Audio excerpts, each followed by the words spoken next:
Halo semuanya, welcome di channel Mr. Trade In. Dan kembali lagi di episode Kupas Saham kali ini. Kita masih membahas sebuah emiten yang akan IPO ataupun listing. Di sini kalau kalian perhatikan, kita masih kedatangan ya untuk beberapa emiten yang akan IPO. Kalau kemarin kita udah membahas untuk emiten UDNG. Dan di episode yang ke-14 kali ini, kita lanjut membahas yaitu dengan emiten RGAS. Dan langsung kita masuk ke dalam pembahasannya, teman-teman. Dan di sini saya sudah siapkan sebuah slide yang tentunya untuk pembahasan emiten IPO, teman-teman. Dan sepenuhnya data-data yang akan saya tampilkan di sini berasal dari prospektus perusahaan tersebut ya. Oke, langsung lanjut kita masuk yang pertama.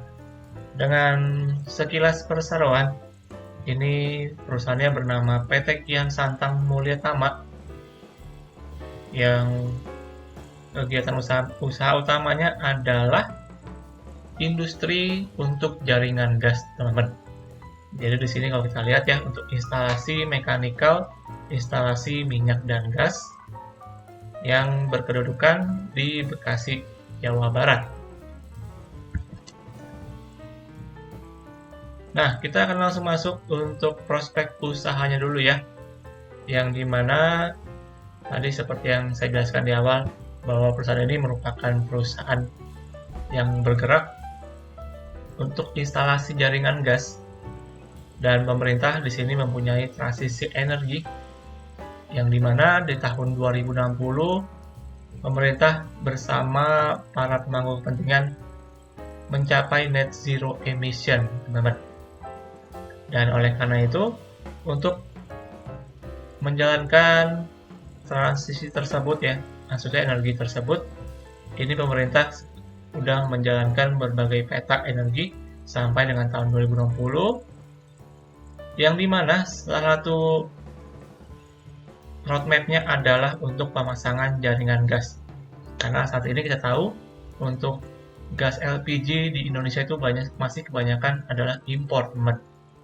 Jadi pemerintah berencana untuk melakukan transisi untuk maksudnya memasang jaringan gas ya di rumah-rumah sampai dengan tahun 2060. Dan kalau kalian perhatikan di sini untuk jaringan gas sepanjang tahun ini semakin meningkat. Jadi bisa dibilang untuk demand ataupun permintaan untuk pemasangan jaringan gas masih cukup besar dan semakin bertambah besar setiap tahunnya. Dan perusahaan ini sebagai instalasi ataupun support dari pemerintah tentu mempunyai prospek yang masih cukup besar ya ke depannya. Karena memang perusahaan ini sepenuhnya bergerak di bidang instalasi jaringan gas tersebut, teman-teman ya. Jadi oleh karena itu, secara prospek masih cukup menarik dikarenakan demand ataupun permintaan terhadap jaringan gas untuk rumah masih cukup besar. Namun, tentu juga ada resiko usahanya, yang dimana resiko usahanya adalah terhadap persaingan usaha dengan produk impor ya teman-teman ya. Karena tentu ketika mereka melaksanakan instalasi untuk sebuah jaringan gas, mereka memerlukan beberapa peralatan seperti regulator, kemudian transition fitting, dan lain sebagainya, yang dimana nanti ke depannya itu mereka mempunyai kompetitor merupakan produk impor dari China dengan harga yang lebih kompetitif. Jadi ketika nanti produk impor masuk dengan harga yang lebih kompetitif, mereka berdampak negatif terhadap pendapatan perseroan tentunya, yang dari berkurangnya penjualan produk perseroan, teman-teman. Jadi karena nanti ada ke depan tentu banyak produk impor ya yang berhubungan dengan industri ini yang akan masuk ke Indonesia, yang tentunya akan mengurangi pendapatan dari perseroan, teman-teman. Jadi itu merupakan resiko utama ya dari kegiatan bisnis dari emiten ini. Dan kemudian untuk penawaran sahamnya di sini kode emitennya adalah RGAS atau Airgas, yang merupakan sebuah merek dari regulator perusahaan ini teman-teman. Secara bursa nanti akan dimasukkan dalam sektor energi. Lalu untuk jumlah saham yang akan dilepas kurang lebih berjumlah 334.200.000 lembar saham atau mewakili 22,9% ya, dengan harga penawaran yang saat ini masih dalam proses book building, jadi masih berkisar di harga 115 sampai 122 rupiah. Maka dengan harga tersebut, total emisi ataupun dana yang akan didapatkan sebanyak-banyaknya adalah 40,7 miliar rupiah. Dan juga perusahaan ini menerbitkan waran yang berjumlah 200.520.000 waran seri pertama dengan rasionya adalah 5:3, dan harga pelaksananya itu di harga Rp210. Jadi dengan waran tersebut, total dana yang akan didapatkan sebesar 42,1 miliar rupiah, teman-teman. Jadi bisa dibilang dengan IPO ini maka perusahaan akan mendapatkan dana sebanyak-banyaknya kurang lebih 82,8 miliar ya teman-teman ya, kurang lebih untuk dana yang akan didapatkan. Kemudian untuk masa penawaran umumnya ataupun offering ini masih estimasi ya, di tanggal 1 sampai tanggal 3 November mendatang. Jadi untuk listingnya ini berkisar di tanggal 7 November di bulan depan, teman-teman. Lalu untuk underwriter-nya so far sampai dengan saat ini masih cuma satu ya, yaitu dengan RDK Elite Sekuritas dengan kodenya yaitu AO. Dan kemudian next, sekarang untuk rencana penggunaan dananya, di sini bisa kalian lihat ya, sekitar 14,68 miliar itu akan digunakan untuk pembelian PT Kian Santang. Kemudian yang kedua sekitar 6,3 miliar untuk pembelian saham PT Karya Instrumindo Simpati, dan yang ketiga sekitar 9,63 miliar untuk akuisisi merek Airgas dan juga Kians. Lalu sisanya akan digunakan untuk modal kerja, dan juga dana dari waran akan sepenuhnya digunakan untuk menambah modal kerja perseroan, teman-teman. Jadi kalau kalian lihat tadi ya, dari poin pertama sampai yang ketiga itu lebih mereka gunakan dananya untuk akuisisi anak perusahaan dan juga akuisisi merek ataupun lisensi mereka ya tentunya. Jadi ibaratnya ini RGAS ataupun PT Kian Santang Mulyatama yang akan IPO ini nanti akan lebih bergerak sebagai holding, teman-teman ya. Kurang lebih seperti itu. Jadi mereka mempunyai anak perusahaan yang bergerak langsung untuk industri pemasangan jaringan gas tersebut. Jadi kalau misalnya nanti ke depan memang kinerjanya cukup bagus ke depan, tentu ini RGAS sebagai holdingnya sebagai pemegang penuh saham anak perusahaannya, tentu juga akan meningkat ya dari segi pendapatannya, teman-teman. Jadi bisa dibilang untuk rencananya lebih untuk pendirian holding ya kalau saya lihat di sini. Kemudian lanjut untuk struktur permodalan. Di sini nanti setelah selesai untuk IPO dan juga warannya ya, akan muncul untuk masyarakat dengan total 20,14%. Lalu juga akan muncul untuk waran seri pertama dengan persentase 12,08%. Jadi di sini untuk porsi dari publik itu kurang lebih di angka 32%-an. Masih cukup wajar kalau saya bilang untuk sebuah emiten yang akan listing. Namun di sini kalau kalian lihat ada banyak ya pribadi ataupun perorangan yang memegang saham mereka. Ini merupakan pemegang awal teman-teman dari perusahaan ini. Dan kalau saya ikutin dari prospektus mereka, ini mereka udah berulang kali melakukan penambahan modal. sebelum IPO tentunya. Jadi bisa dibilang harga mereka ataupun harga saham mereka di awal mereka beli itu cukup rendah, teman-teman, ataupun cukup murah ya ibaratnya. Jadi nanti ke depan kalau misalkan mereka mau jual sahamnya di publik, tentu mereka pasti mendapat ibaratnya profit, teman-teman ya, dengan penjualan saham mereka nantinya di publik.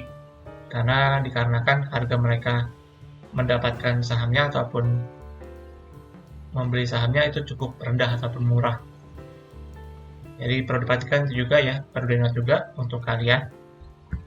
Namun di sini berdasarkan prospektus yang diterbitkan, mereka para pemegang saham itu menandatangani untuk surat pernyataan untuk lock up. Jadi mereka para pemegang saham itu nggak boleh melepas untuk saham setelah IPO ini kurang lebih 8 bulan, teman-teman. Dan itu dimulai tanggal 23 Juni. Ya kalau saya lihat di sini rata ya kurang lebih di bulan Juni akhir. Jadi ibaratnya mereka sebagai pemegang saham awal nggak boleh untuk melepas sahamnya sampai dengan 8 bulan ke depan dari tanggal tersebut, teman-teman ya. Kalau saya hitung berarti Juli, Agustus, September, Oktober, November, Desember, Januari, Maret. Berarti kurang lebih sampai dengan bulan Maret di tahun 2024. Ini mereka dalam posisi nggak boleh untuk melepas saham mereka, teman-teman ya. Lalu untuk laporan keuangan ya, di sini mereka laporan keuangan sampai dengan 30 April 2023 ya, dengan jumlah asetnya di 52,5 miliar. Lalu untuk utangnya ataupun liabilitas di angka 1,5 miliar, sehingga secara ekuitas ini di angka 51,05 miliar rupiah. Namun ini memang wajar ya. Memang biasanya kalau emiten yang mau IPO biasanya laporan keuangannya dirapi-rapiin, teman-teman ya. Jadi terlihat cukup bagus nih.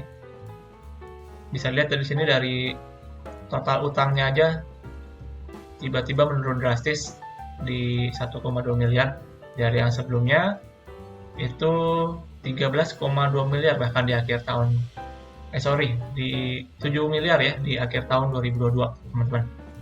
Jadi bisa dibilang ya ada sedikit perapian mungkin di laporan keuangannya ya, dan memang wajar ini untuk emiten yang mau IPO.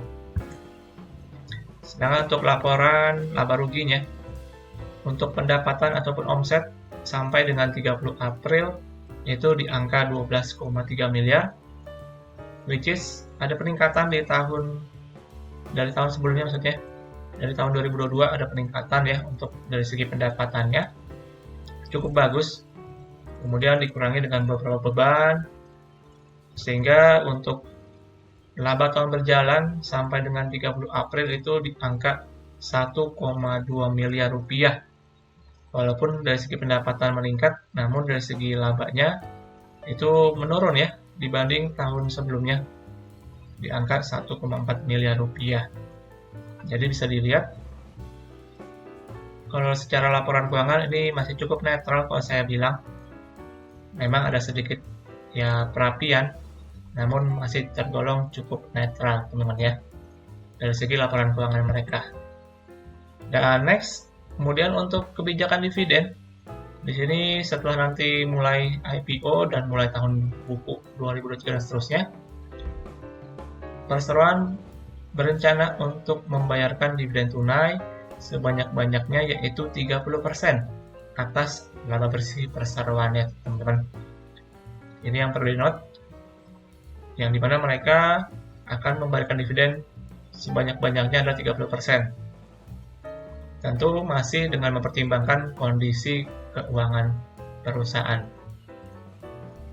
Oke, kemudian untuk underwriter tadi seperti yang saya jelaskan di awal, so far masih single fighter ya dengan PT RDK Elite Sekuritas, namun untuk porsinya masih belum muncul ataupun belum